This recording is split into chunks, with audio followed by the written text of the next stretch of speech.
कि अगर कोई हमारी बुराई करे तो हमको क्या करना चाहिए, उसे जवाब देना चाहिए या छोड़ देना चाहिए? जवाब देना चाहिए।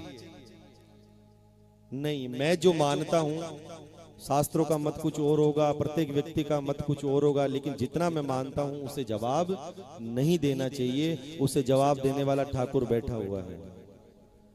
क्योंकि बात केवल इतनी सी है। एक कहानी मैंने आपको बताई थी कि सुअर कीचड़ में लेट रहा है और एक चींटा आप पर लगा दिया और आप उधर से निकल रहे हो, तो अब सुअर को जवाब दोगे तो आपको पूरा कीचड़ में होना पड़ेगा। इससे बढ़िया है कि एक चींटा लेकर वहां से निकल लो।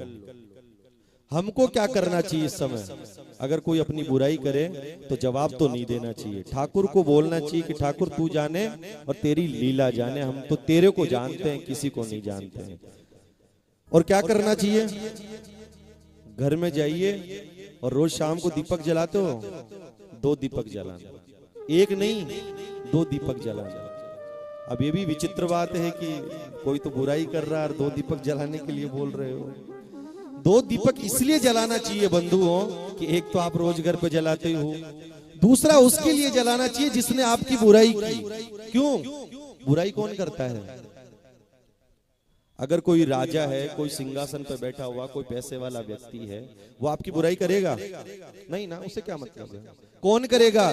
जो आपसे नीचे वाला जो व्यक्ति है वो आपकी बुराई करेगा। क्यों करेगा? वो इसलिए बुराई करेगा कि उसने कहीं ना कहीं ये धारण कर लिया कि मैं जिसकी बुराई कर रहा हूं वो मेरे से सर्वश्रेष्ठ है।